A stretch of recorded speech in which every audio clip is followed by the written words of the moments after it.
Hello out there, and welcome to another episode of the Three Man Weave College Basketball Podcast. I am your host this evening. My name is Kai McEwen.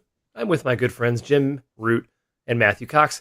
We are coming to you today on a Wednesday night. It's not our usual cadence of the podcast, but the boys are heading to Fort Lauderdale, Florida for a little bit of fun in the sun, a bachelor party. So we're switching it up a little bit. Jim, how you doing? You ready for the party? I'm excited. I like your devious little grin as you say that, Kai. You make it sound like we're going to be such wild childs, and it just Yeah, as we Kai, go through what are these your intentions for this weekend? I don't know. We haven't we go discussed our we go through goals these bachelor in parties, I'm and going to have an awesome time. I realize more and more like how Frank, many I know you had an people awesome have time. kids. Telling you, you had an awesome time. There's like 4 people with children born within the last year going on this Uh, bachelor party. But hey, that's okay, Kai. We're here to talk ball before we go debauchery our way through Ball Lauderdale. boys. Sounds like Matt's just there to sleep and not have fun. I don't know. we're mid-30s, guys. There's not many more bachelor parties. We're going to live it up, okay? We're going to have a little bit of fun here. Yeah, we'll see how much I dial it up on Saturday. Yeah. This is a college basketball podcast, though, so we can talk about college basketball. Yes, if you're not aware, we are on Twitter and Spotify. Excuse me, good Lord, it's late. We are on Twitter and Instagram, 3MW_CBV is where you can find us. We are on Spotify and iTunes and wherever else you get your podcast. Do subscribe to the pod, please, if you would. Leave us reviews, really helps our findability. That'd be great. We'll read your reviews at the end of episodes. No reviews today. That's okay. We have a good show for you anyways. Although I secretly told the boys I'm not as prepared as I usually am for this pod. Okay. The old schedule got me, yeah. One more plug before we start, the Burner Discord. Join it. That's where you can find us on a daily basis if you like betting. We were talking about betting 24/7, literally, in that app, Discord app. The link to that is in the description to this video. It is $6 a month. We think it's great value. It's not just betting. It's a college basketball community. There's a channel for it, almost every single team in the country. There's fans just talking casually. There's more hardcore fans in there. There, of course, is betting. There's coaching carousel news. And, of course, all the tidbits you'd expect from Mr. Trilly Donovan himself, the anonymous man who seems to know everything about the insides of college basketball. So it really is worth it. During the summer, we're going to have some awesome AMAs, some interviews with coaches, other basketball folks. So, yeah, good time to join, especially ahead of March Madness. Do check it out. Again, the link is in the description of this video and the podcast. With that, fellas, I think we can get to Roots Roundup and catch the folks up on some news and notes. What do you think? Let's do it, Kai. Zipping through it. We love to see it. Old Matthew has a hard out tonight, so we're going to have to make sure we get it done here. But yes, Roots Roundup, little news and notes. We'll catch up here on the world of college basketball. Boy, we should, before we do that though, Kai, we got to give a shout out to CBB Analytics, one of the best websites in the game. Great statistical insights you can get from Nick and the boys over there at cbbanalytics.com. We're thrilled to have them as a sponsor. You can use promo code WEAVE to get $40 off your subscription, which gets you all kinds of insights into every team in the country. Got on-off detail. You've got shooting charts for everybody, both individuals and teams. You've got some time-specific statistics. How's the team playing over the last 5 games, over the last 10? All kinds of, you can line up combinations, not just one guy on-off. There's really some great tools in there. Nick's continuing to roll out new ones every single day. They've got a all-in-one number statistic for measuring players a la PER or Evan Mia or other rating systems that try to give everything in one. CBB Analytics has it all. Make sure you use promo code WEAVE, WEAVE, for $40 off of that subscription. All right, let's get into what our Jim news said. and notes. Sorry, Jim, I left you high and dry there during the library. Thank you. Good cover. Appreciate you. Hey, happy radio to do that, head Matthew. We love CBB Analytics. Any one of us can do that. Read. Going into the news and notes here, guys. Coaching world. Maybe a monkey off the back of the Florida Gators here as the Title IX investigation into Todd Golden by the university was dropped. There was no evidence of wrongdoing found. Kind of probably a sigh of relief, like I said, Kai. We have we've gotten to meet and talk to Golden a good amount. This is good news overall. Great news, Jim. Very happy to hear that. Much ado about nothing. Hopefully we can just focus on the on-court stuff now. In Florida, heck of a team. Would have been a real shame if this turned out to be something. Again, glad it's not. He kept his innocence or said his innocence the entire time. So glad to see that this has been dropped and we can move forward. Yeah, CBS Ion College Basketball always handles these off the court stories better than us and in more depth. So highly recommend that. GP and Matt Norlander did a good job with that. So check that out if you want more detail, more diving into what potential, if any, is the next step there in that. In the recruiting world, five-star power forward Caleb Wilson headed to North Carolina. The Heels getting a big win off the court because they aren't getting many on the court right now, which we'll discuss in one of Kai's three-man thoughts. Maybe some shots thrown at the North Carolina Tar Heels. And four-star small forward Joshua Lewis, top 100 prospects, headed to Iowa. Fran McCaffrey's, who knows how long the tenure is going to be there, but still reeling in some key pieces. Hawkeyes probably going to continue to be good at offense. That would be my diagnosis for Iowa going forward. Other random news and notes, we had some wild happenings this week, Matthew, kind of court adjacent, on the court, off the court, right by the court. Your boy, Common Malowach for the Dukies, had a weird 5-second hold the mouth, yak all over the baseline. I think some splatter got on poor Brandon Huntley Hatfield of NC State. This is bizarre, Matthew. I haven't seen a full spew on the court.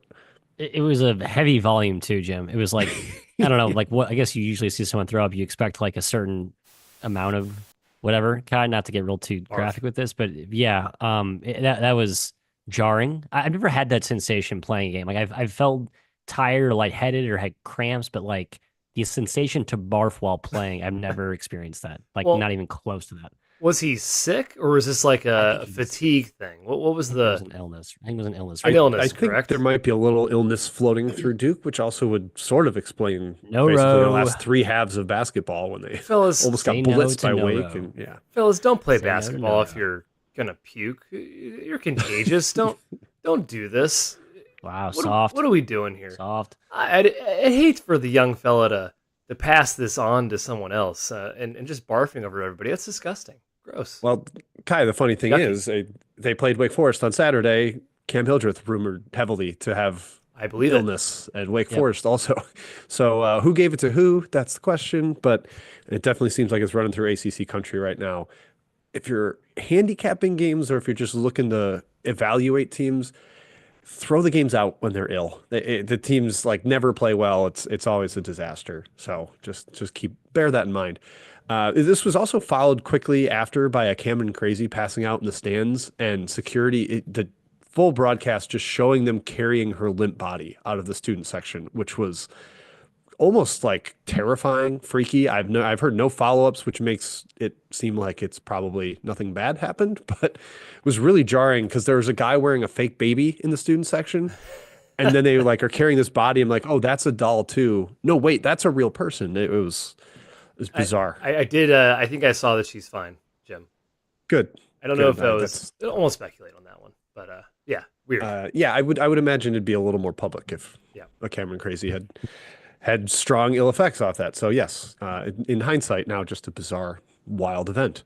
Speaking of which, in the stands at the VCU SLU game last night in St. Louis, Chaffetz Arena, had a big brawl with a minute and 10 seconds left. Over a dozen people involved. There was some blood in the stands. I had to hold up the game as they made sure to get all the offenders out of there.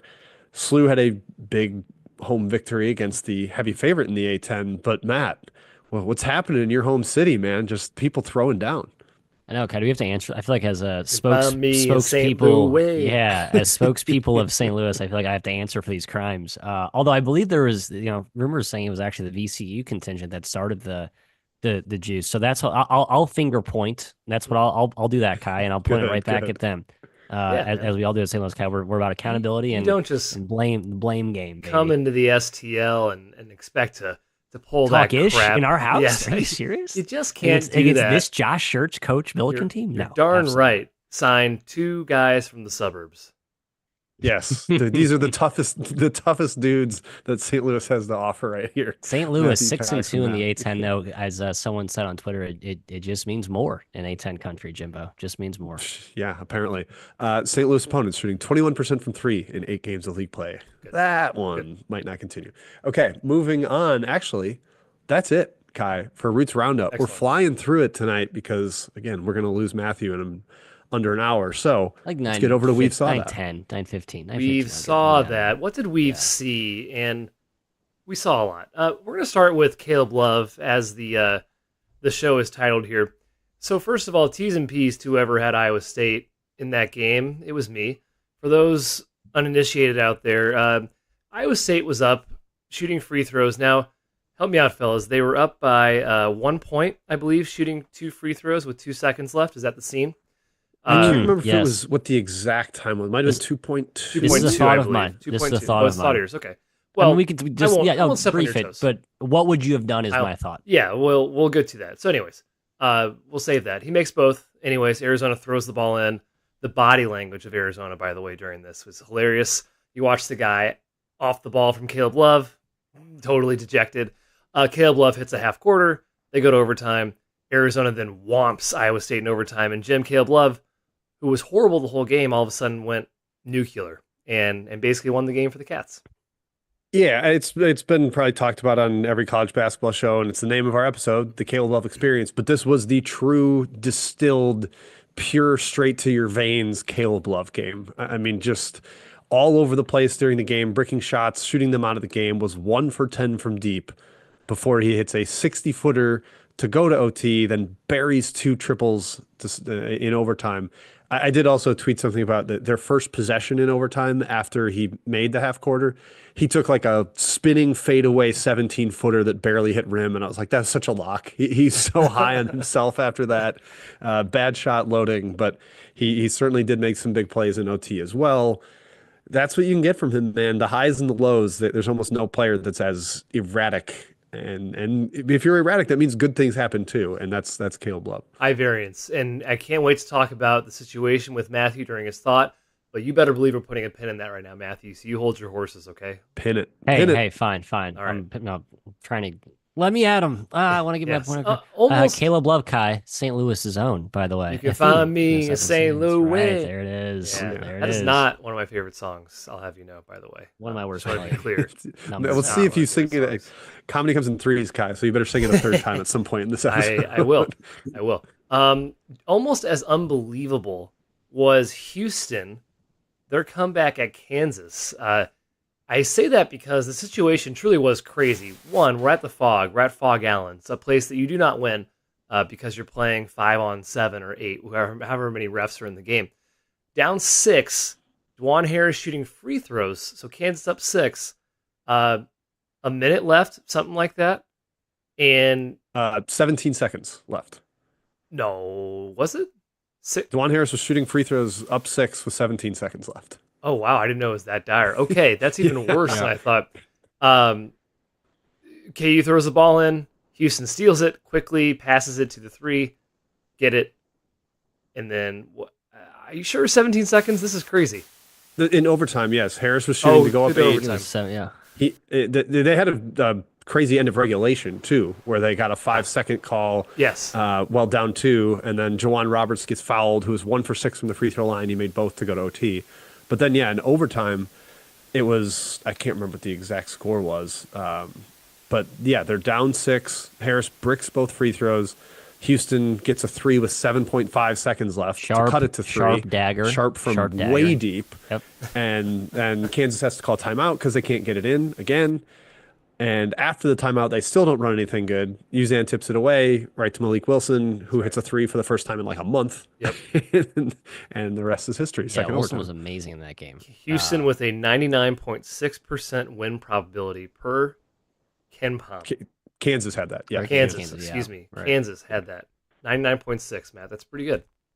Not good And then enough. DeJuan Harris was mysteriously hurt the next. No, I'm joking, but it was. I thought sort of funny that he didn't play the next game after. I mean, one free throw, DeJuan and KU celebrating. I think I read that or heard that he in his career at Fog Allen he had missed both free throws in a trip once before, It's like the Caravan thing. He had never missed Oh two in a wow. row, and when they Yeah. lost at Villanova, it's sometimes you just need that miracle outcome. It's funny because Houston was known for not winning overtime games early in the season. They lose to Bama, they lose to San Diego State, and then suddenly here they have this improbable one. So basically, 100 million things had to happen and go right for Houston, and it did. Congrats to the Cougars and those holding Big 12 championship tickets, and also, I guess, Houston on the spread. They were dogs, or sorry, they were favored at Fog, and Sampson last year did not like that, and he avenged No. himself after he Yes. lost. Yeah, Kai, the Houston Big 12 ticket with that comeback and then the Huge. Caleb Love knockoff Iowa State was a pretty dramatic swing for the potential outcome of that. It was indeed. How about Auburn edging Tennessee, 53-51, a really fun basketball game to watch for those fans of defense and physicality. Janai Broom did come back. That's huge. Not quite 100%. I think he still had a pretty good game from a just efficiency Yeah, standpoint. 16 and 13, Not didn't bad. shoot it that well. Hasn't shot it that well the last two games. He played again tonight.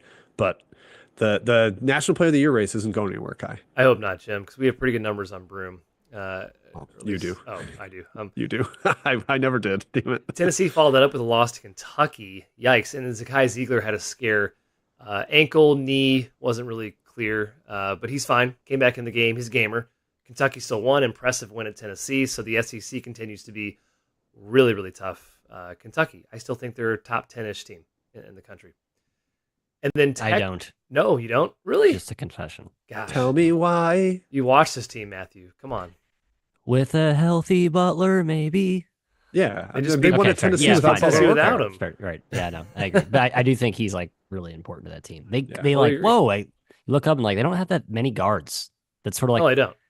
they don't really have a lot of guards. That was kind of Or the hit me Chris in the is out face for as the I whole watched year. him. Yeah, or whatever Which he I is. never really loved Krista, but like they really need Butler because the other guys are just more like wing guard hybrid dudes that yeah, he kind of sets everybody in the right spot. Tennessee took 45 threes to 27. Also, that was in weird. game. Yeah, that Really was like the weird. hey, Kentucky, we can do it. You do. Watch this. Yeah, don't try to outshoot them. Woo!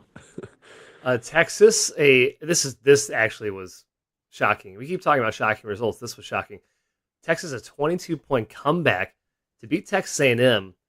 Incredible. I thought this game was over. I did, of course, I was on A&M. They did actually hang on for a slight cover, but Texas isn't dead yet for the tournament. It kind of seemed like they were heading that way, and then you beat our Mizzou Tigers, Jim.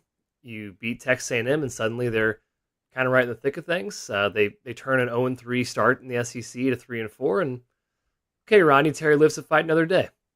Yeah, maybe he's a cockroach. He's not going to die. Yeah. He's on the Brad Brownell train of just always going to be around. Texas up 2 as we record this at Ole Miss right now, so there could be an interesting. Ole Miss just tied it, so we'll see. I mean, people listening to this, that outcome will be well decided, but they're an erratic team because they take so many jumpers. Like Trey Johnson, Jordan Pope, Trayvon Mark, like live in the mid range. And so sometimes those really tough shots go in and they look amazing, and sometimes they don't. They get down 20. So it's very big in-game swings. If we're going to talk power conferences, we're going to talk about mid-majors as well. Stetson, half quarter to beat Eastern Kentucky. Really more of a 3/4 quarters, Jim, would you say? Incredible shot. By the way, Stetson, 5-3 in the A-Sun. Makes absolutely no sense to me. Again, the A-Sun is the craziest league in college basketball. This team is horrible, and yet they're near the top of the standings right now. Yeah, they played that West shot Georgia was twice crazy. and Yeah, Central bad Arkansas schedule. twice. Definitely. Yeah. Yeah. But I mean, if you throw in a 65-footer at the buzzer to win, maybe you've got the Cinderella slipper for the rest of the year. It's Team of Destiny. Fun tournament to watch. If you're into conference tournament pools, A-Sun, take a flyer. Take a flyer. I'd love Lipscomb to come out of there, but Is that the one at Big Bojangles? No, Big South is at Bojangles. no, A-Sun It's is at Bojangles at and It's all high seat. sites. Yep. yeah, which is why it's fun. You're right. Thank you. Yep. Other teams with massive wins, 2 wins, this past week. Maryland looking good. Again, I suppose Terps look good, didn't look good. Now they look good again. They beat Illinois at Illinois. They beat Indiana at Indiana. Impressive by the Terps. They're back up to, I think, they're knocking on the door top 15 in KenPom right now. 20 right now in KenPom. Pretty good. Yeah. Just took out Wisconsin tonight too. So I mean, really, an impressive 3-game stretch for them. Where like maybe they're teetering on tournament team or not. 13-5, 3-4, probably in. Now they're like locked in after this week. Totally agree. Matt's St. Mary's Gales, they've risen 20 spots in Kimpom in like 18 days. They've been absolutely on fire. Beat San Francisco at Washington State. Really hope we see St. Mary's in the tournament. I, if they don't lose, if they lose to Gonzaga and that's it, I think they get their Jim. But I need to dive into bracketology a little bit more. They have the weird honor of having not played a quad one game yet. Not a That's tough. single Yeah. one. So you're 0-0. You don't really have any evidence one way or the other. They're going to get some down the stretch. Their schedule stiffens up big time. You Yeah. get the two Gonzaga games, but they're playing outrageously well and currently at KenPom projected to win the WCC by a game. So they actually are ahead of Gonzaga considerably. Matt, St. Mary's upcoming schedule at Santa Clara, host Gonzaga, at San Francisco, at Oregon State, host Santa Clara. That's a tough little stretch there. Yeah, it's set up perfectly. They got like this momentum by routing the bottom dregs of the WCC, kind of got in their groove, and now they're rolling as they play these good teams. They actually need to be playing their best ball when they see them. I'm just looking back at the faithful weekend in late November, post Thanksgiving. They lost to Arizona State at the second leg of that neutral site thing in where it was like where was St. that Mary's at? game? Anyway, No. St. Mary's, Arizona State, and then they almost lost the following week UTSA in overtime, but they ended up winning that game. Like if they lose that game, like the entire narrative about their season is entirely different. And they're up 18. They blew an 18-point lead at home to UTSA. Anyway, crazy. Yeah, I hope they get there, Kai, but the razor thin margin right now. They'll get there, and they'll upset.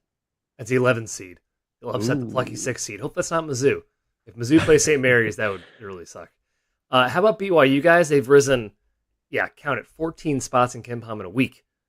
They beat Cincinnati by freaking 28 points. Cincinnati, the most disappointing team, toilet sound. the most disappointing team in the country. Cincinnati, at least top 5 in terms of disappointing. Yeah. You could throw a lot of teams up there, but Cincinnati's top of the list, I think. And then beating Baylor. They needed overtime. Hey, they blew an 8-point halftime lead. Baylor was shorthanded again. They played basically 6 guys. This team is going to be really good when Roach is back, by the way. Baylor, to compete with these teams with no depth is impressive right now. BYU pulled off the win. They're definitely back in the swing of things, or the hunt for the tournament.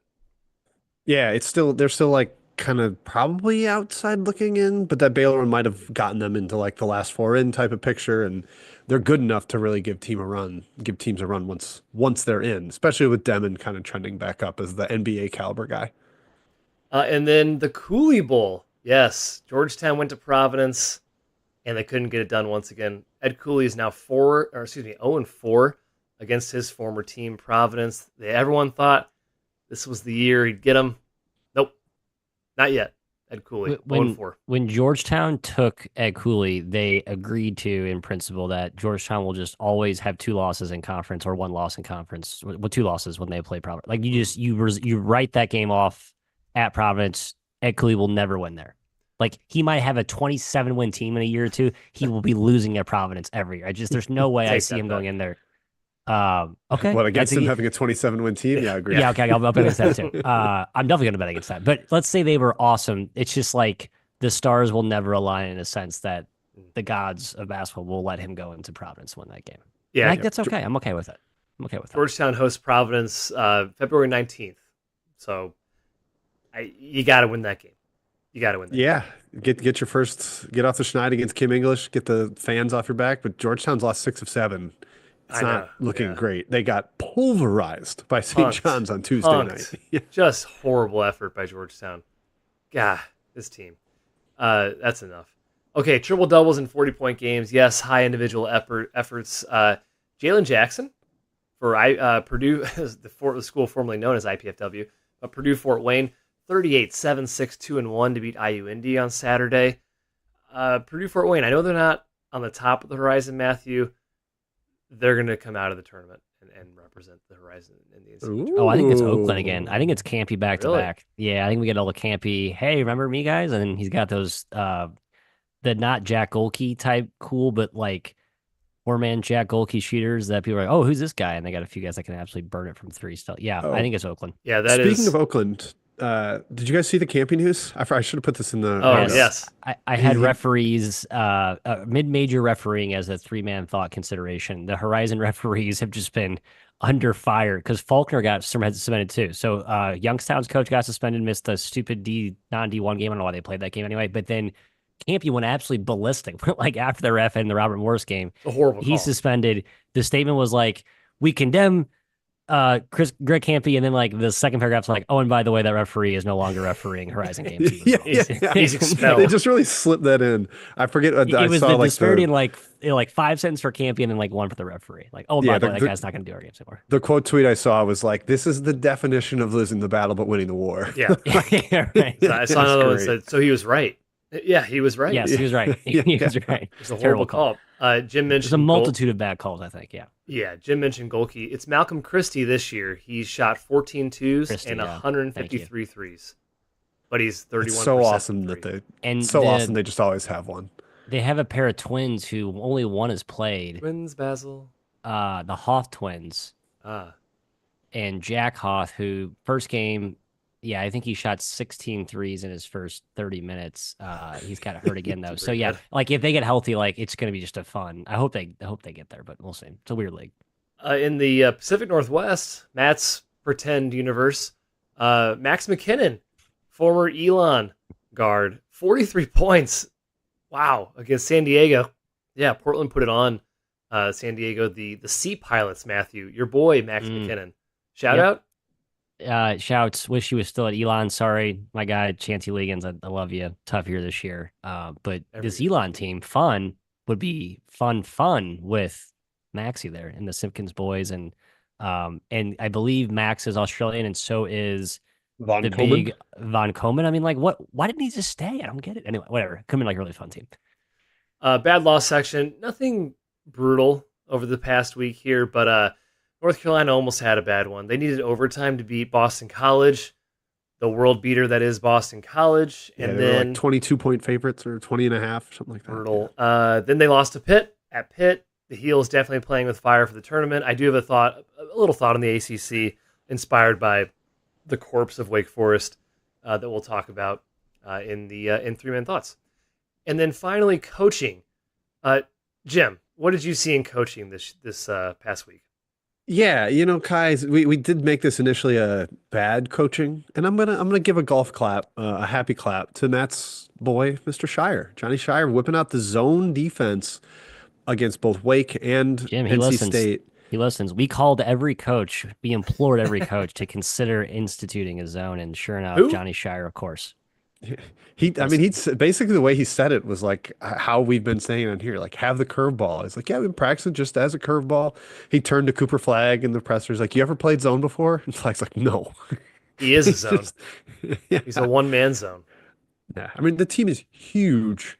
Like they're the tallest team in the country from 1 to 5, so it makes sense to mix that in. They're already elite defensively, but having that wrinkle to change the tempo of the game, the tenor of the game, I think is super smart. So well done, Shire. You went up a couple points in my book. Yeah, I mean, Jim Boeheim made a living off of I was going to put Jim Boeheim's average height metric in KenPom for like 12 years was like 1.53. So just like long dudes that can take up arms or airspace with length. So yeah, there's a precedent there. Jim, please talk about Mike Woodson. And before you do, I want to point out that after Mike Woodson lost to Maryland, he tried to walk off the court. Was it against Maryland or a different team? Can't remember. Doesn't matter. Luke Goody, his player, told him to get back in the handshake line and go shake the coach's hand. This guy's a joke at this point. It looked Yeah. like he was lost and he had to be guided back. It was really, Yeah. really bizarre. Yeah, Matt, we're really talking about your two squads here in the coaching section. They're going different directions. But yeah, at the end of the game, Indiana against Maryland, they were winning up 3, excuse me. I think I wrote up 2 in the outline. But they had a foul to give and had multiple opportunities to give it. Again, this isn't even a foul up 3 situation. It is a free foul to reset things. They run a play. You can disrupt it by fouling. No even effort really to give it. I think somebody said it looked like IU half tried. It didn't look like it was a strong coach directive. So then tie game after Maryland hits a 3. Miles Rice is coming down. Or excuse me, no, they were up 2, and it was a 3 to go ahead. So down by 1. Miles Rice is storming up the floor, defense isn't set at all. Woodson calls a timeout before they can even probe the defense, and he like had a chance to drive to the bucket.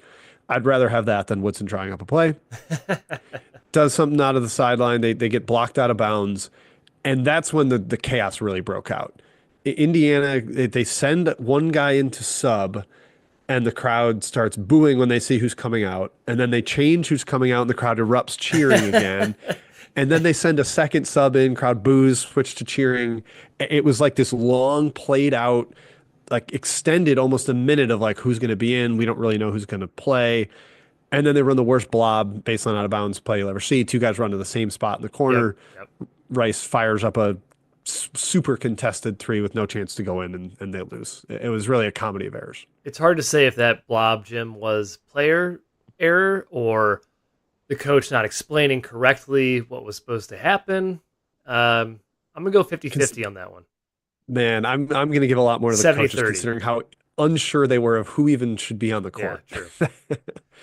Okay, Woody. Yeah. Well, yeah, sounds like Woodson's going to go, which is great news for Matthew. Congratulations. It is good news. It reminds me a little bit last year of Musselman at home at Arkansas, where well, obviously when you think of great home environments, Bud Walton, Arkansas, sure, it comes to mind. Assembly Hall, Indiana, yes, definitely comes to mind. But then when it's really going south, that can just spiral, and you feel like you're actually playing in front of a sixth man. Like when you start hearing like "fire my coach," and then the crowd is like almost on the edge of their feet, waiting to like let you have it. It's a weird vibe. So yeah, I just hope the process is expedited with the successor determination.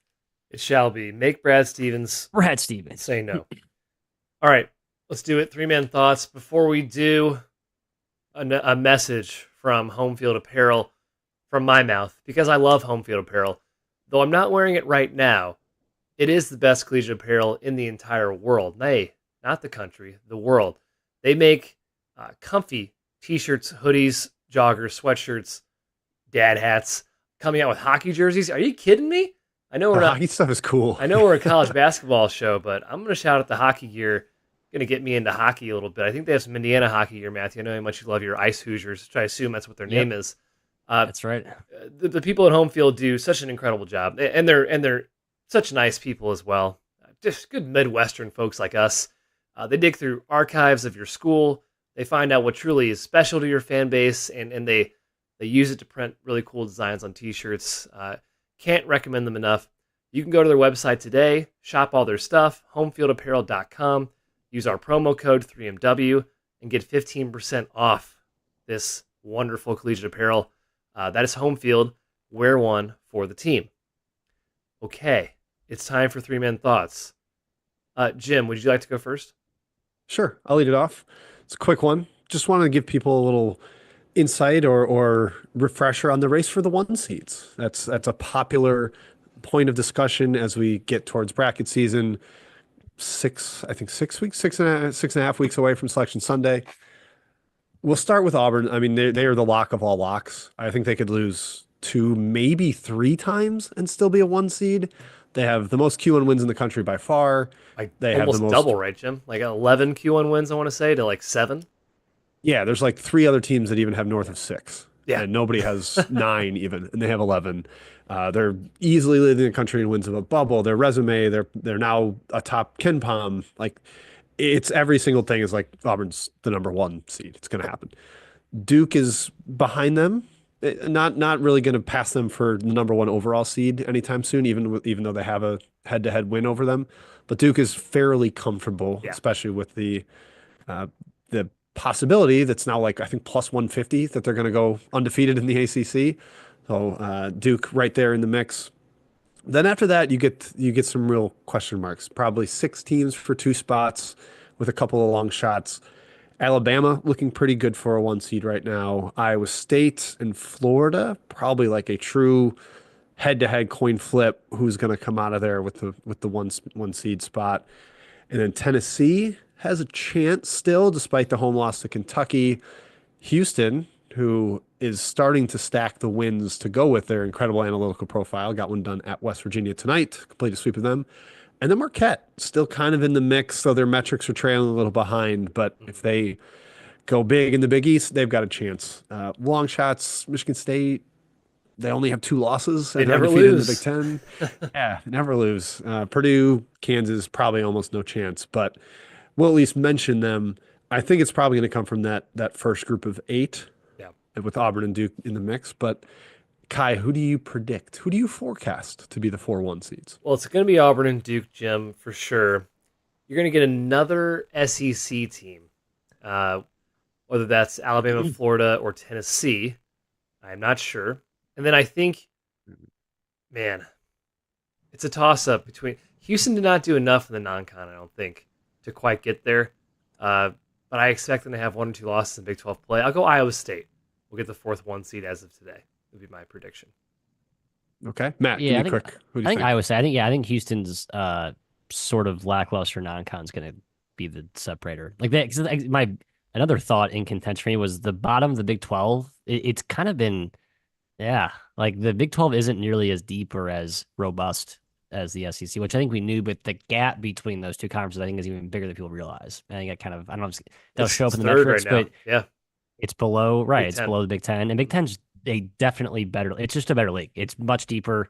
There's much less fat at the bottom. The Big 12 feels a little bit almost more like the ACC this year, and the Big East in that same group than the SEC Big Ten. So I wonder if that perception hurts Houston. We'll see if it shows up in the metrics or not. Yeah, Indeed. I'm going to go. I actually think there's still a decent chance the SEC gets 3-1 seeds. Yeah. I'm gonna say Auburn, Duke, and then Alabama and Florida all get 1 seeds. That's where my predictions land. Although Alabama is in the middle of like the craziest gauntlet of Yeah. a schedule. They're playing like 7 straight games against ranked teams, 5 on the road or something like that. But if they get out of there somewhat unscathed, they'll be in good position for it. All right, that was my quick first thought, Kai. I'll kick it over back to you. Okay. Matt, do you want me to go? Yeah, Buddy? take Michigan State, right? Okay. I thought you had a whole Michigan Yeah, State it's a thought, nice right? little it's a nice little segue, isn't it? My Spartans, by the way, my Spartans. I guess so. I rated them by far the highest of the 3 in the preseason. You did, I did. So, But I've been just saying wanna let they're you the know. best in the Big Ten, even though You I'm have. always killing people. have. So Indeed. Yeah, Michigan State. I want to talk about Michigan State, guys, because they really deserve a little more attention. And I say this because I was inspired by something I saw, which shocked me on Twitter. This is the first time ever Michigan State has gone undefeated in December and January, apparently. Ever. Which seems impossible to me. Yes. Please check these stats, but this is what I saw reported on the Twitter sphere. Regardless, this team is, heck, they've done nothing wrong. They're 9-0 in the Big Ten, up 1.5 games in by far the second best league in the country, like we just talked about. They're number 1 in both offense and defense in the league. There are only about 6 or 7 teams in the country that are doing this in their conference, and majority of them are in the mid-major sphere, as well as Duke, because Duke and the ACC just don't mix. Yeah, they're the mid-major sphere. They're basically the mid-major sphere. They're 14th in KenPom, top 20 on both offense and defense. That hasn't happened a whole lot under Tom Izzo, surprisingly. Ironically, first of all, they were number 16 in KenPom last year, despite being 20-15 and 10-10. So they're 2 spots away from last year, which perception does not match that whatsoever. And I'm sure Sparty fans and casual Big Ten fans would tell you differently there. But it's the first top 20 on both ends for Izzo since 2020, which is quite a while. In 2020, they were top 20 on both sides. That was the COVID year, unfortunately. We didn't get to see them in the tournament. They were 7th in KenPom that year. In 2019, they were top 10 on both ends. That was the Final Four year, our first Final Four covering the sport in Minneapolis, guys.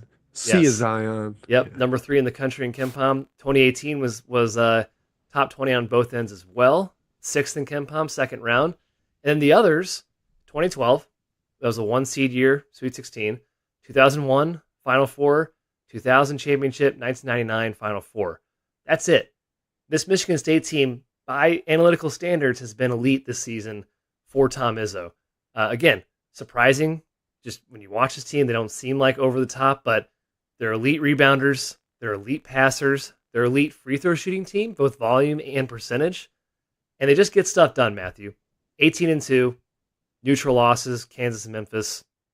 What do you say? deep. We all sort of threw shade at Izzo for being so anti-portal. But I think the continuity, I think they play really like collectively as a group. I think it's truly a team, and as cliche as that sounds, their guards have been so balanced. Like it's like, ooh, who's gonna be the guy? It's like they're all perfect. There's a very clear like it's 1A, 1B, 1C when I watch them in the backcourt, and they got a ton more bigs than I thought they had, and it's just a good team. And their transition attack's been excellent. Like not Cassius Winston, Michigan State good, but it has shades of that where it's really explosive. They can get up and get down quickly.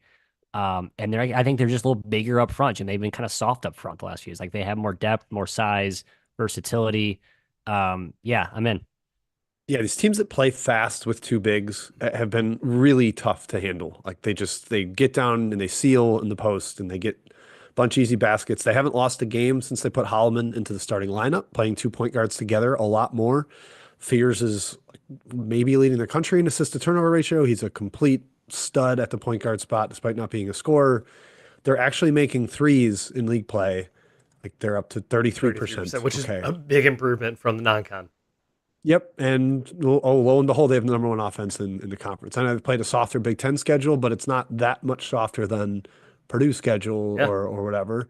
And all those other teams have dropped a shaky game. Michigan loses at Minnesota, Illinois loses at home to USC, Purdue loses at home to Ohio State. Like Michigan State's not dropping those games, and that matters. That means something. So they are well on their way, or at least trending well towards a Big Ten title. Yes. Congrats, Michigan State. Tom Izzo not washed, right, Kai? Not washed. Yeah, actually, looking back at his old results, I think Tom Izzo March stems from 99, 2000, 2001, 3 straight Final Fours. And it's just carried on for 24, 25 years now, Matthew. Anyways, that was my thought. Your turn to talk. I love what you said about perception of last year versus this year, Michigan State, where everyone thinks they're better this year, which they are. They are, but not much. But not much, right? And similar vibes I have with Wisconsin, which is kind of my kind of a two-pronged thought here. Wisconsin, who I was sort of very low on last year, and this year I'm very high on this team. And analytically, they're actually 2 spots lower currently than they are this year in KenPom. And my thought was, what's in store, 2 R's, for Wisconsin and Kansas on the other side of the ledger? I know we haven't talked a ton about Kansas yet. Like we've maybe highlighted some of their concerns or flaws, but I'm kind of ready to hit the panic button on Kansas a little bit in terms of just selling their long-term upside ceiling. I am. And then with the Wisconsin thing, I just want to say, hey, Wisconsin, I'm sorry for always being annoyed by your play to your competition, always in close games, but never really good enough to make an actual move. I think this year's team has some real juice with their backcourt and Tonier and Blackwell. Jim, you're the Buzzcut Badger faithful here, sort of, quasi whatever. Do you agree with that assessment, that this Wisconsin team feels different, maybe higher ceiling to you? And then on the other side of that coin, AJ Storr's current team, as he left Wisconsin to come here, do you feel like they are just in that maybe one and done, maybe second weekend if they're lucky, but I don't see like any like third weekend run for KU at all this year? I'm entirely out on that. They're kind of like opposite in terms of Wisconsin feels new and fresh because it's the fastest they've ever played under guard. The offense is scoring the most points. They have multiple wing options. Like Blackwell and Tanji together are so good. And McGee's steady. Klesman hits shots. And their front court is just like a rock. Like they just kind of lean on. So there's like this newness to them with Kirk Penny taking over the offense, whereas Kansas feels so stale with this core. Harris, Adams, Dickinson, sick of watching them together. It's a really good defensive team, and even when they mix in Badunga, he's really fun. Zeke Mayo's actually giving them some life. Badunga might make them fun. That's a good point. I'll add that. Yeah. Well, Badunga's been having to play a ton with Adams out, and they still haven't gotten to be all that fun. But yeah, it's just like those Harris, Adams, Dickinson are all like clearly good players in a vacuum, but they have flaws that make you play a certain way. And so, like, okay, we're playing drop coverage on defense. We're going to have spacing issues on offense because our point guard and our power forward can't shoot. There's good ball movement, but yeah, I'm out on watching Kansas. I don't know if they have like super low ceiling in the NCAA tournament. Probably depends on matchups, but it just feels like a team that's like a little bit capped, Kai. Yeah, can I throw a couple tidbits in here for you? Please do. First off, this is the first season Self has lost 2 home games since 2018. That team went to the Final Four and won 31 games. Okay, ooh, intrigue.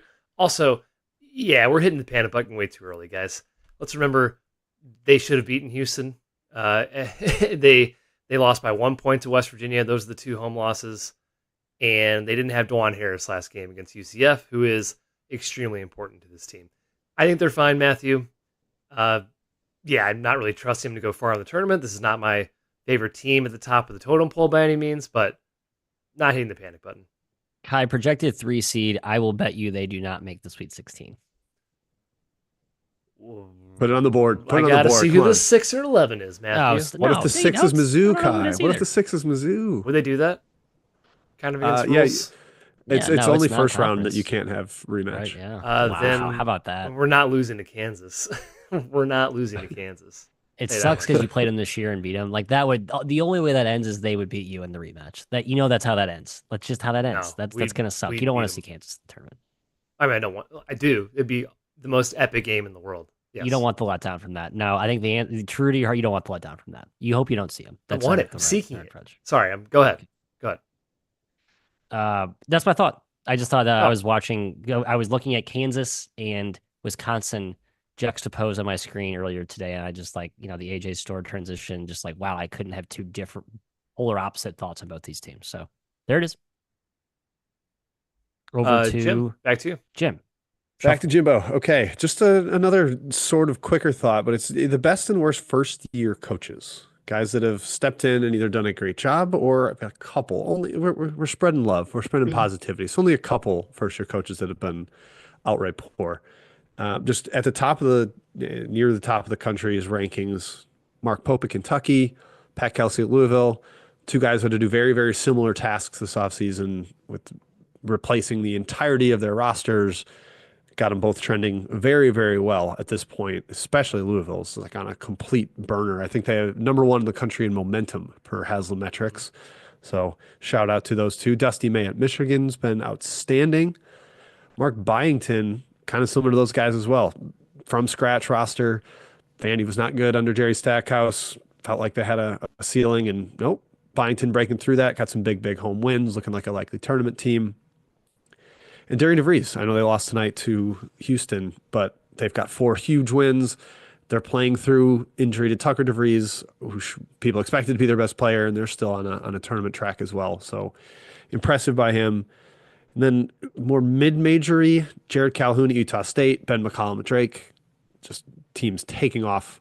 Sort of unconventional styles for both. Utah State zone, Drake playing the slowest tempo in the country and basically only playing 5 guys most of the time. But they've been steady, might win the MVC.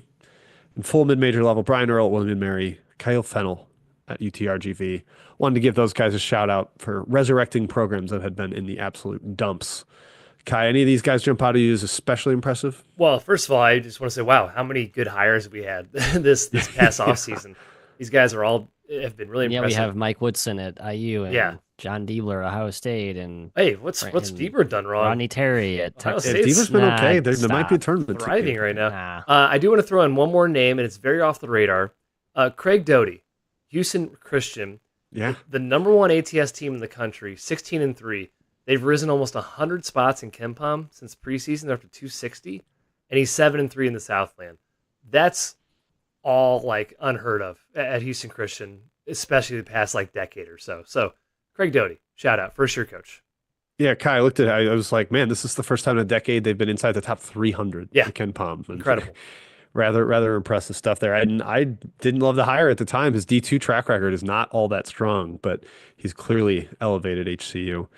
And the worst, sadly, as I mentioned, we like to spread love, but gotta throw some shade here. Easy target, Doug Gottlieb, Green Bay. They're awful. Good. First team to 20 losses in the country. You're not a coach. You're a media member. So that's no wonder that the team is a disaster. Everyone rooted against him so hard. I was the only one who was like, I kind of like Doug and hope he does well. Good riddance. He can stick to his media job. Let somebody who has plied their trade and earned their stripes in coaching have the coveted D1 head coaching job. Yep. Vance Wahlberg at Fresno State. This was also kind of a what's happening hire. Older high school guy, hadn't had a strong D1 tenure in his past.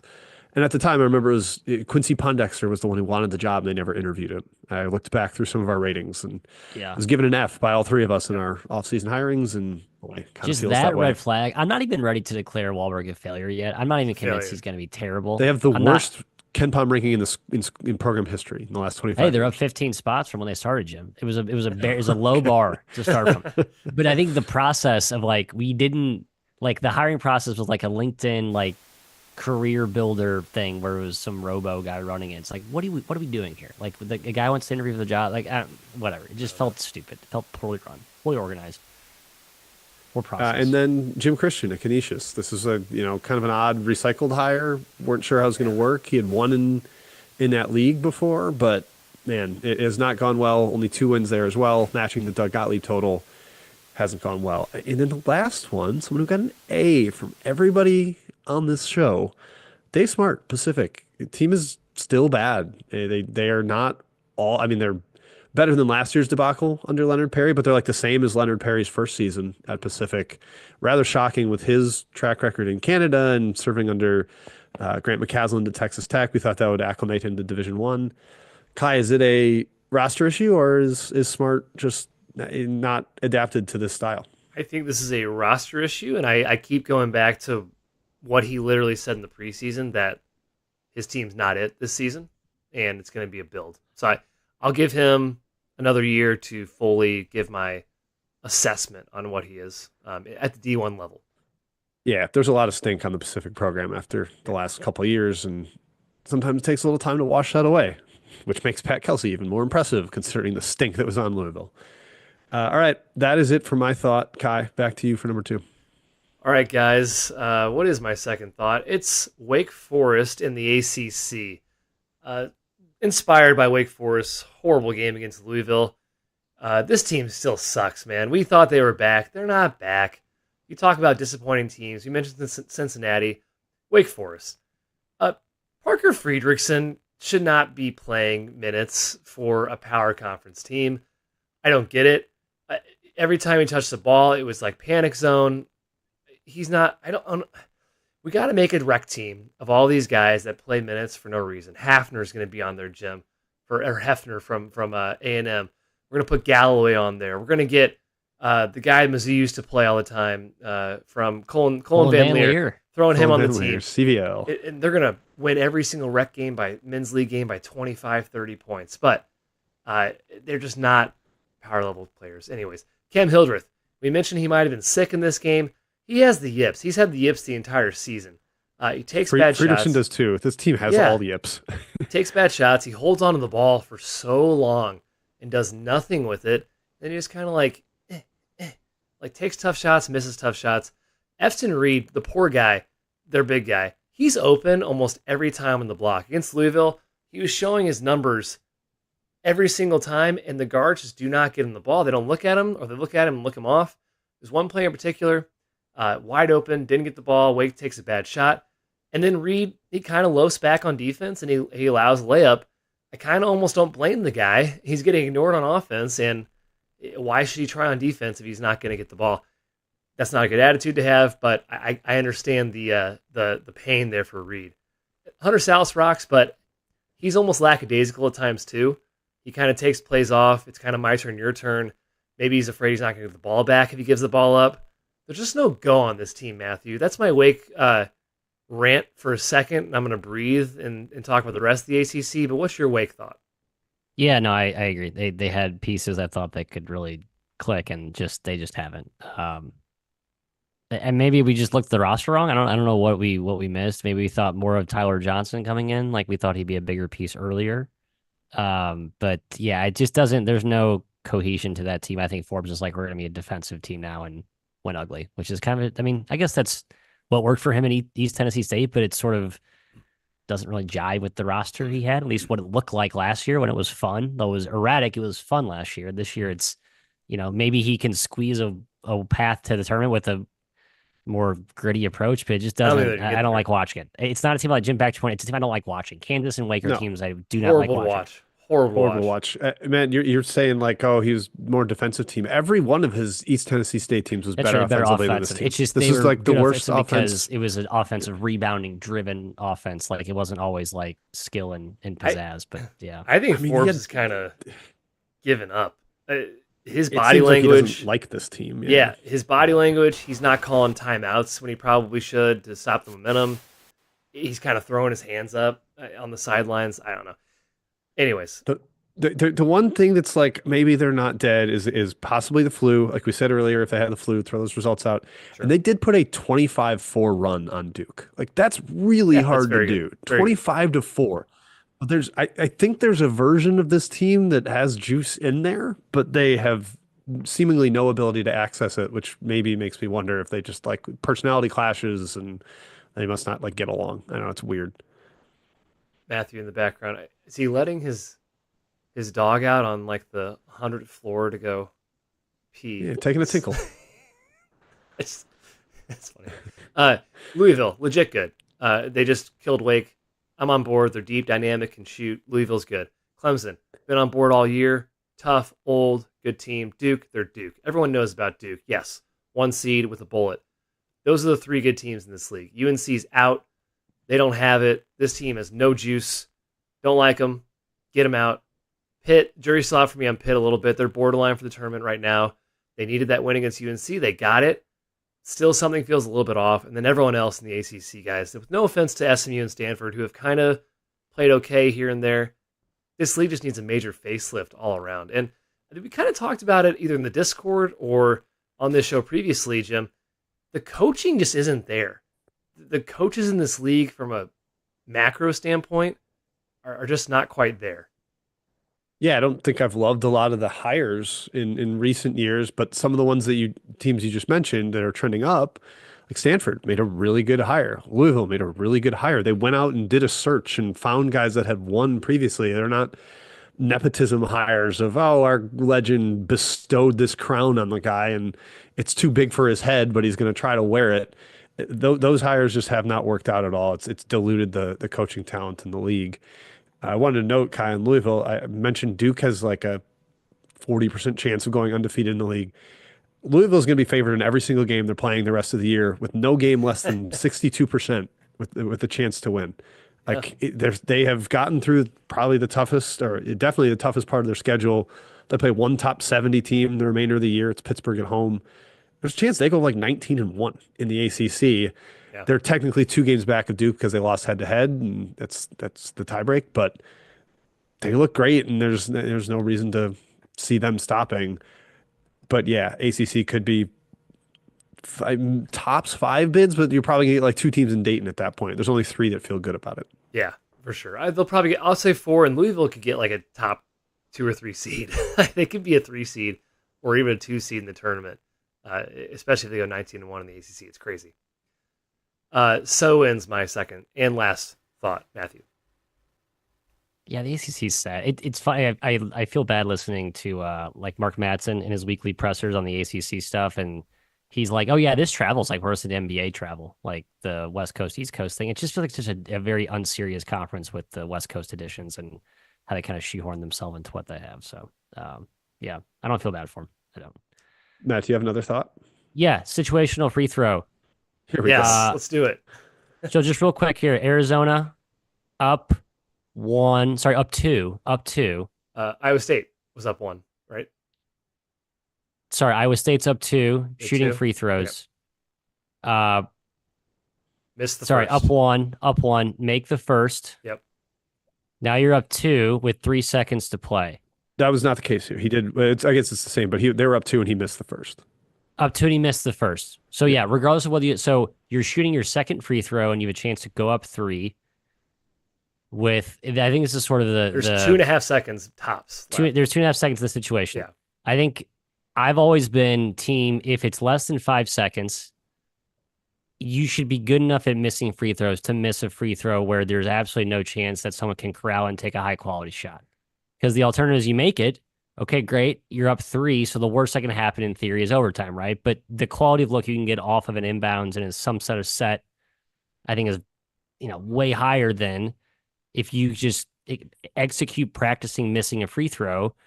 It's a hard, low shot off the front of the rim, and you have two guys in the rebounding box. And so what you tell them is you say, okay, this guy's going to miss this free throw, and you guys are double teaming the ball off the miss, and you're not fouling. So your rules are strictly you double team the rebounder, and you're not fouling. And that's it. And there's no possible way the quality of that look, whether I think the debate is if you're up one and that shot would put you up two if there's less than 3 or 4 seconds. I think difference between 1 and 2 is like nothing. Yeah.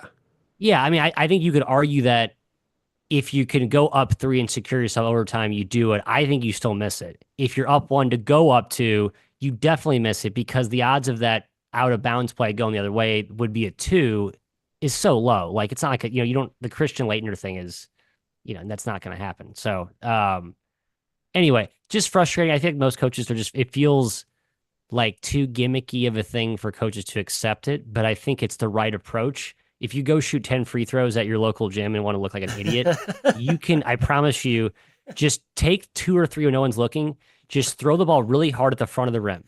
And imagine that ball being rebounded, corralled gracefully, and then attempted with a reasonably good look with less than 3 seconds. It's not possible. And I think if you practice that took 10 of those shots a day, you would be ready for perfect endgame execution when it's all said and done. And I want to bring this up too, because I do agree with Jordan Majeski. People get too caught up in you absolutely have to foul up 3. And I think I agree with that sentiment, but I'm with Jordan on the people underestimate how crappy the execution is sometimes.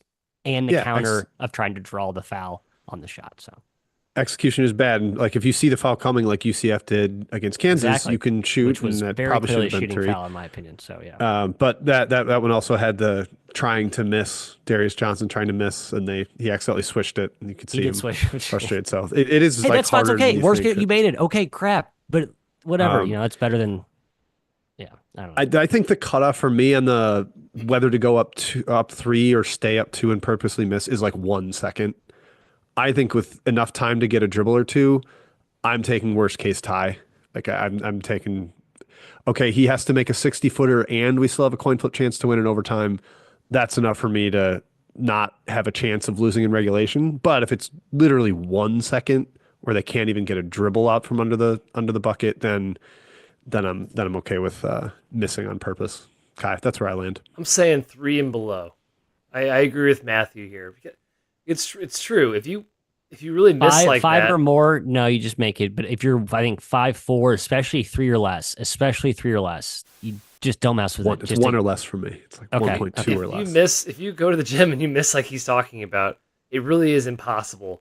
The worry, of course, is calling a cheap loose ball foul.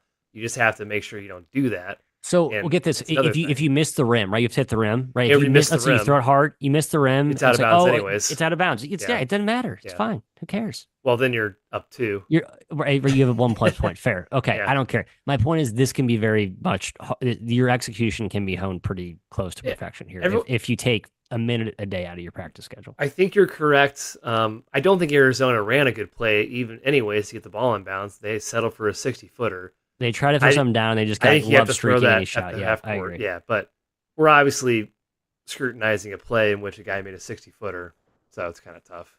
But did you guys see the why didn't Kansas foul up 6 stuff? No, that was a whole nother thing. With Houston. Yeah, you guarantee they can't. You keep it to 3 possessions. I mean, if you can't win up 6 with the ball, then that's kind of your own problem. But I guess there's some merit to it, but it shouldn't come to that. No. Good thought, Matthew. Thank you. No, thank you. Are you done, Jim? Situation. Yep. Skipping my third thought. We're going to lose Matthew soon. So Kyle, let's just get to our quick previews we have no pod reviews. I'll stay. You can get my, I have the Peacock post game. I was trying to hope DePaul. I thought DePaul might stun one here tonight, but no, it looks like you caught one by 11. Almost covered actually. So sorry. We're gonna run through a few previews of the weekend. As far as best bet shows go this weekend, I don't know if we're gonna do one. Again, we're in Fort Lauderdale for a bachelor party. The boys are gonna be having a good time. You know what I'm saying? But we can talk about a little bit of the weekend today and maybe give you a little taste of it. So Saturday, of course, every single slate's loaded. Florida's going to Tennessee. This is a top 6 matchup on KenPom. I don't know what these teams are actually ranked in the country. I'm sure they're up there.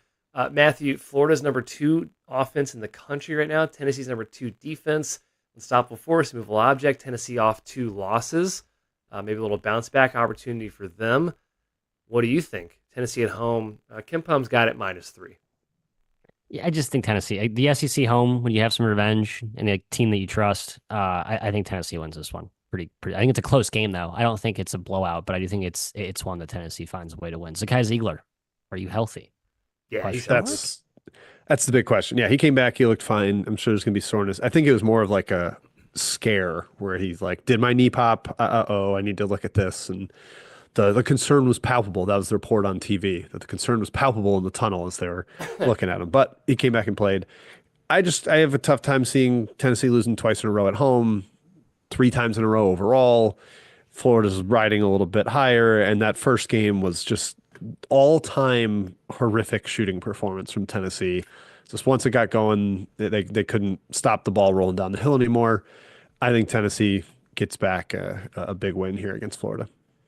I lean Tennessee. If this spread gets out of hand, I'm not scared to take my Gators. This team is awesome this season. Awesome.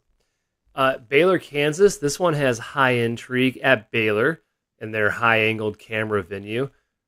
Intrigue because both these teams have had recent injuries. Dwan Harris, I don't know what's up with him. He means a heck of a lot to Kansas, like a heck of a lot. He doesn't score a lot of points, but he's kind of the heart and soul of this team. Baylor has had Jeremy Roach out for a few games. He seems like he's pretty close. That was a concussion, like day-to-day thing. I bet he would play. If he plays and Harris is out, Jim, number one, this spread won't be Baylor 1. It'll be at least Baylor 3. I like the Bears getting back and getting a win here. I love Baylor here. I just the trend of Edgecombe is so intriguing to me. He looks like a mega stud, averaging 25 a game his last 3 games. He's shooting 50% from 3 in the league play. That's over a rather extended sample, 9 games. It's not just like 1 or 2. He's a monster. He's a terrific athlete. You add another playmaker in Roach to take some burden off those 3 guards who basically all played like 37 minutes a game at elevation. And I'm expecting him back in there. Yeah, I like Baylor quite a bit. I think they've had some really good back and forth with Kansas over the years, but Baylor's done pretty well holding serve at home. So give me the Bears. Yeah, those young dudes going to altitude and doing what they did was pretty impressive. Like, I think they're going to be all in for this game. And I just had a whole thought about Kansas and my lack of faith in them.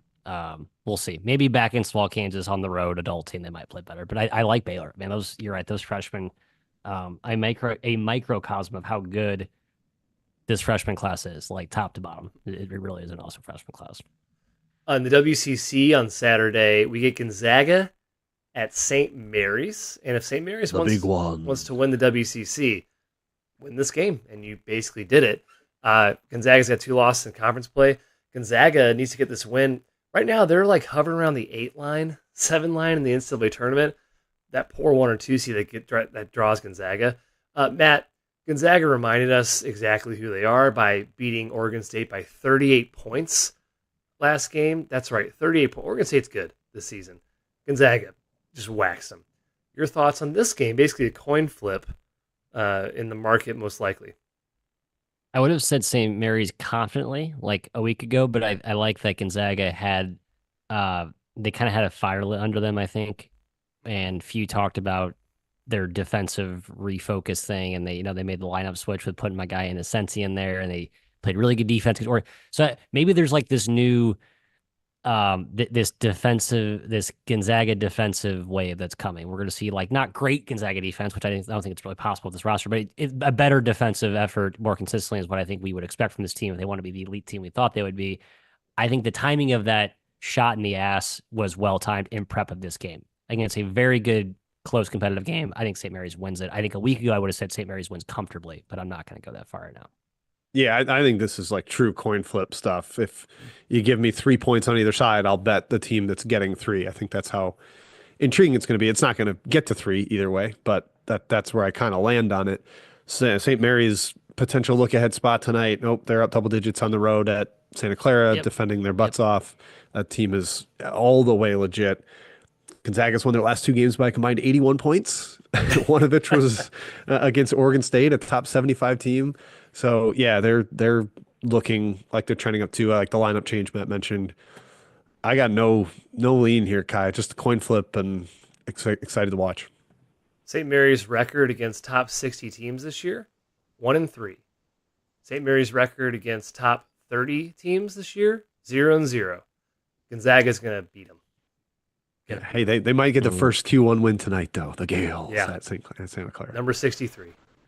They're gonna Gonzaga's gonna win. Okay, Auburn, Ole Miss. Auburn, the best team in the country. Although Houston just retook the top spot after win, I guess tonight. I think. Okay. And yeah. Houston number 1 in KenPom. How about that? Auburn 7-0 in the SEC. They might not lose. They're this good. Janai Broome was back against LSU tonight. He only had 26 and 16 and 3 blocks, so not that good of an effort for him. They are going to Ole Miss, very good team, but they're on a 3-game losing skid. They do play Texas right now as we're speaking. I'm guessing that game is pretty close, but heck, if they lose that game, 4-game losing skid, pretty hype home environment for Auburn coming in. I'd be tempted to take Ole Miss as a 5-ish point dog, but I'm not getting in front of Auburn, Jim. No chance. Yeah, maybe you get 7 with people thinking, oh, this is a different version of Auburn with Broome. They knocked down a little bit value-wise, even though they didn't exactly play bad without him blitzing Mississippi State. But yeah, it's going to be tempting to take Beard in like a junk it up type game. I just worry about the matchup. Auburn is going to dominate the rim. They're so much bigger than this Ole Miss team at the bucket. Diaz not really going to be an option against Cardwell/Broome inside. Wow. Maybe it's like a more of a rock fight. I think that's what Ole Miss has to do to compete there. But it's so tough to slow down that Auburn offense. I just think Auburn's almost spot proof, Matthew. So I'm going to say the Tigers win by 7. Yeah, I guess you're right. I don't know. I mean, LSU stinks, so I don't know what to think about that game tonight. They won by 13, by the way. It was the final 87-74. Ole Miss with Dre Davis. I'm in on Ole Miss, but Ole Miss without Dre Davis, my guy, who I've been like in the Dre Davis fan club for years. I think he does. He's like maybe their best 2-way overall player, in my opinion, which might be a hot take. They missed him against Mizzou Tigers. You guys watched that game? I think they've missed him since. So I don't trust him without him. Houston is hosting the number 12 KenPom team, and they're favored by 10 for KenPom. Tells you how good Houston's been. At home this year, Houston, they beat BYU by 31. They beat TCU by 19. They beat West Virginia by 16. They beat Utah by infinity. This team is really good and really good at home.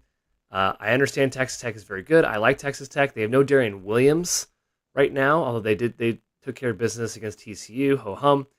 If they don't have him again at Houston, I'm fine laying 10, Matthew, against Texas Tech. Matthew? No thoughts, Matthew? Oh, sorry. I like Tech here. You faded Houston every game. I know. Yeah, I think Houston wins by 15 or 20, and I'm maybe the biggest Tech believer in the world that's not an actual Texas Tech associated with the program person. One concern, Sharp might have re-bunked up his ankle or something tonight.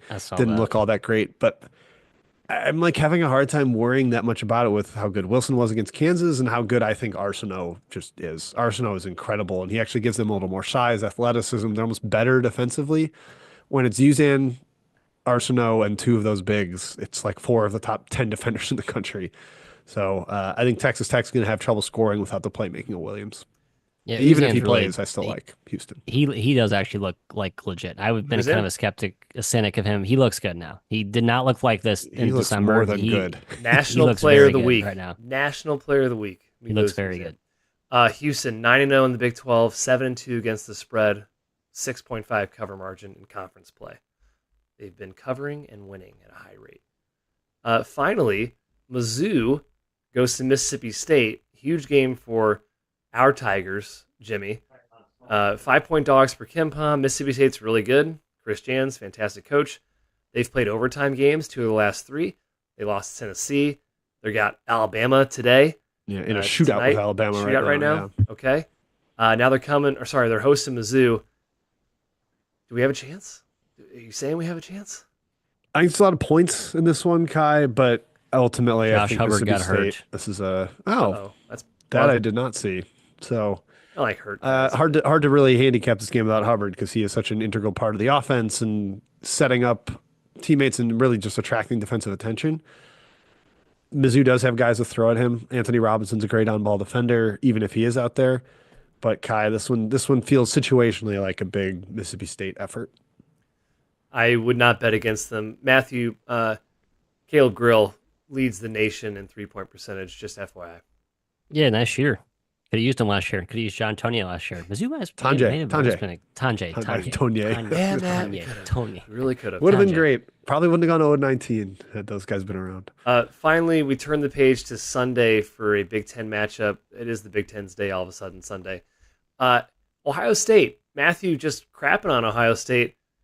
They're on their way back, man. They just smoked They're Iowa. 12-8. They're 4 and they're okay. They're on They're their way back. talented. They They're won at erratic. They're not that Purdue. good. Purdue at Mackey. Yeah, good spot. Not impressed. Their Big Ten games before that lost by 2-2 in overtime and won. They're coming back up. They're playing Illinois. The Illini have taken a little bit of a spill lately. They're still 6-4 in league play. Had a nice bounce back on Sunday against Northwestern. Should not have covered that game. They extended at the end, but they look finally mortal after a really hot start.